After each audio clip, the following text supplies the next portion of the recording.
વિવિધ બીમારીઓ માટે વિવિધ પ્રકારની મેડિસિન, દવાઓ અને આ દવાઓ જે લોકોના જીવનનું રક્ષણ કરતી હોય છે તેમાં અનેક પ્રકારની ચિકિત્સા પદ્ધતિ પણ છે, જેમાં સૌથી વધુ વખણાતી એલોપેથી, તે બાદ હોમિયોપેથી, આયુર્વેદિક, તો ક્યાંક એક્યુપ્રેશર સિસ્ટમ, ક્યાંક યુનાની મેડિસિન, અનેક પ્રકારની ચિકિત્સા પદ્ધતિઓ ભારતમાં પ્રચલિત છે.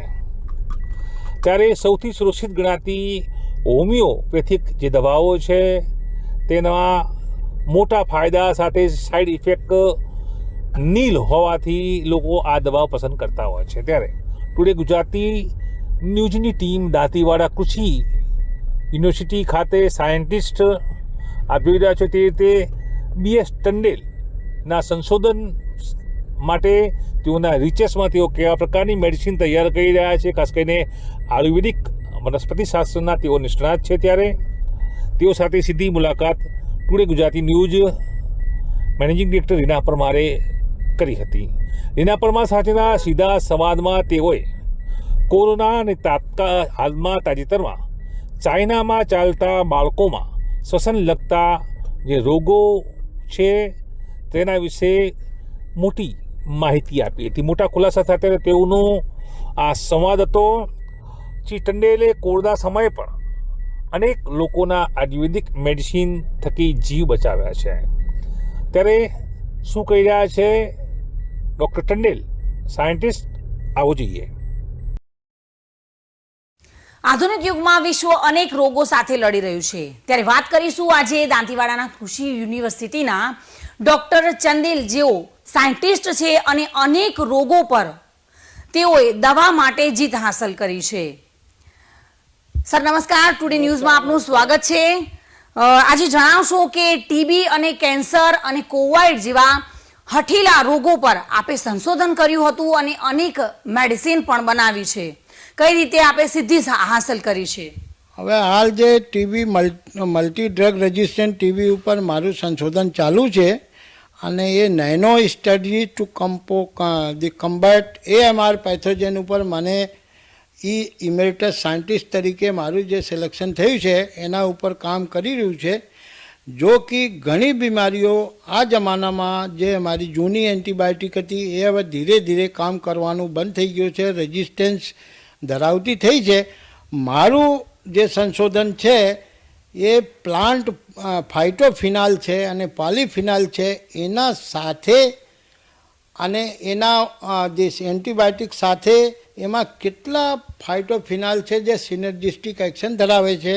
એ એન્ટીબાયોટિક જે રેઝિસ્ટન્ટ થઈ ગઈ હોય એના સાથે આપવામાં આવે તો એ એન્ટીબાયોટિક ફરીથી સેન્સિટિવ થઈ જાય છે અને રોગ માટે જે લાભદાયી સિદ્ધ થાય છે.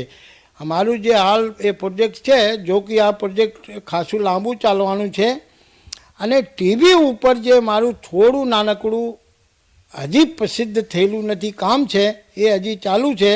જો કે એના કારણે હજી મને એક ચેન્નઈવાળા NIRT ઇન્સ્ટિટ્યૂટનું અમારે એની મદદની જરૂર પડે અને જ્યારે એ પૂરું થશે ત્યારે આપણે માનની વડાપ્રધાન નરેન્દ્ર મોદી સાહેબનું જો સપનું છે 2025 સુધી ટીબીને અટકાવીશું, એમાં કદાચ આ નાનકડું સંશોધન મોટો પુરવાર થશે એવું મારું માનવું છે.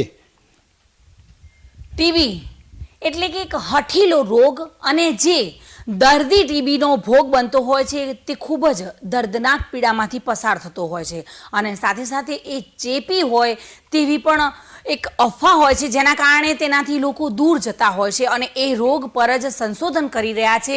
કેટલી સફળતા મળી હશે એમાં?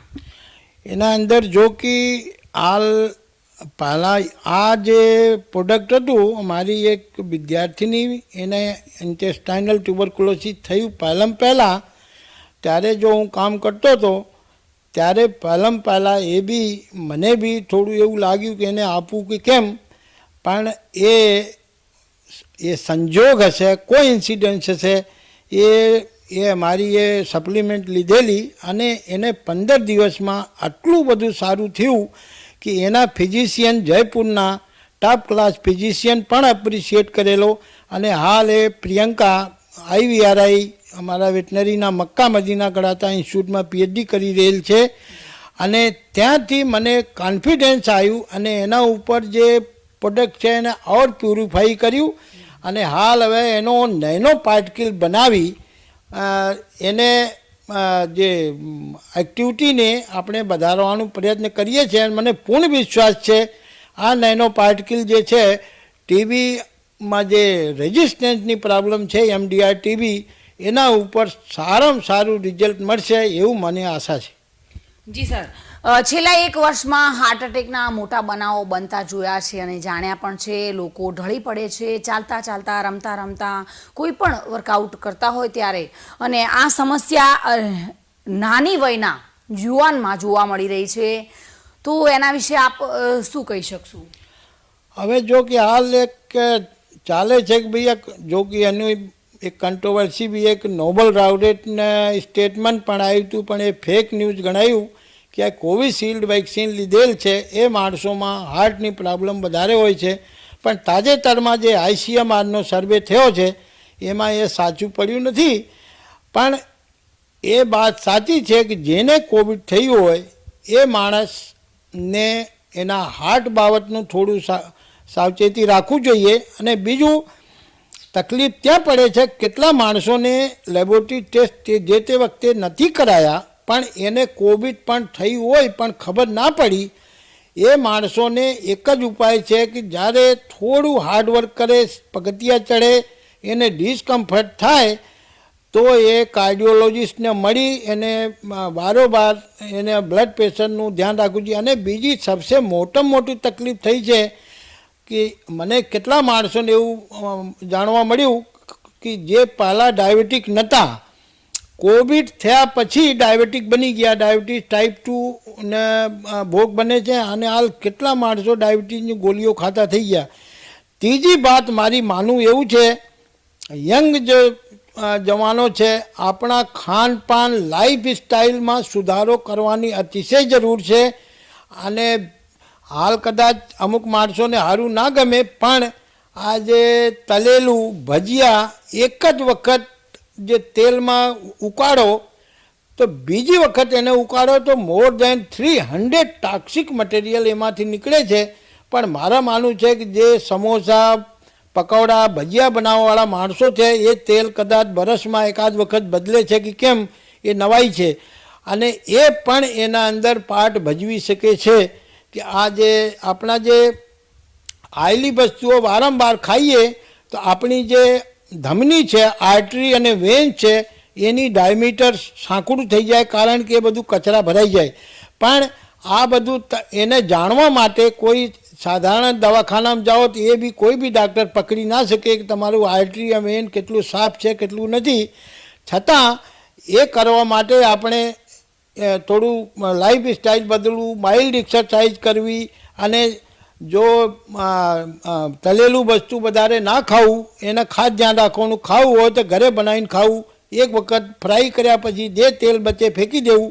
બીજું એના માટે આપણે જૂના જમાનાથી જે ઘરમાં સ્પાઇસીસ છે, મસાલા છે એમાં તમારે જે છે અજવાઈન છે, જિંજર છે, કાલી મરી છે, હલ્દી છે, આ બધુંનું ઉપયોગ કાયદેસર કરવામાં આવે તો કદાચ આપણે આ બધું બહુ મુશ્કેલી ના પડે. અને બીજું કે આમાં મારું નંબર પણ આપેલું છે, કોઈને આ નંબર ઉપર ફોન કરશો તો સારી સલાહ બી મળશે. જો કે હું 12 કે 13 એન્ટીઓક્સિડન્ટ પોતે બનાવું છું, એનું બધું સ્ટ્રેક્ટ કાઢીને એન્ટીબેક્ટેરિયલ એક્ટિવિટી પણ લેબોરેટરીમાં કરીએ છીએ, સારામાં સારું રિઝલ્ટ પણ મળે છે. અને આ તો પહેલો વર્ષ હવે પૂરું થયું છે, મારે પાસે 2 વર્ષ છે.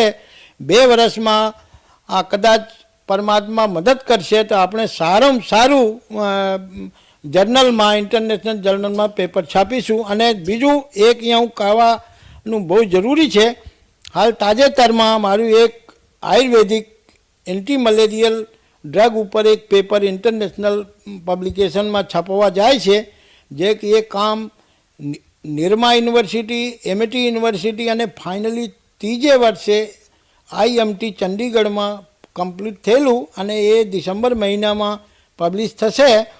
અને એ જે આયુર્વેદિક છે એનો ફાયદો શું કદાચ પ્રેગ્નન્ટ વુમનમાં ઝેરી મલેરિયા સાદા મલેરિયા હોય તો ક્લોરોક્વિન સલ્ફેટ ફાસ્ફેટ આપવાથી એબાર્શન થવાનું ચાન્સ હોય છે, પણ આ દવાથી જચ્ચા બચ્ચા બંને ઉપર કોઈ જાતની આડઅસર થતી નથી. અને હવે એ હું શોધી રહ્યો છું કે કોઈ એ ફાર્માસ્યુટિકલ કંપની હોય તો હું ટેકનોલોજી ટ્રાન્સફર કરીએ તો કદાચ પબ્લિક માટે બહુ લાભદારી નીવડશે. જી, તો આપણે જાણ્યું તે રીતે હાલ આ આધુનિક યુગમાં આયુર્વેદિક પર ભાર મૂકી દરેક લોકો પોતાનું જાતે જ રક્ષણ કરી શકે છે અને આ રીતની જે દવાઓ છે, આયુર્વેદિક દવાઓ છે, તેને ગ્રહણ કરી અને પોતાના સ્વાસ્થ્યને બચાવી શકે છે. Reena Parmar, today news, Banaskantha.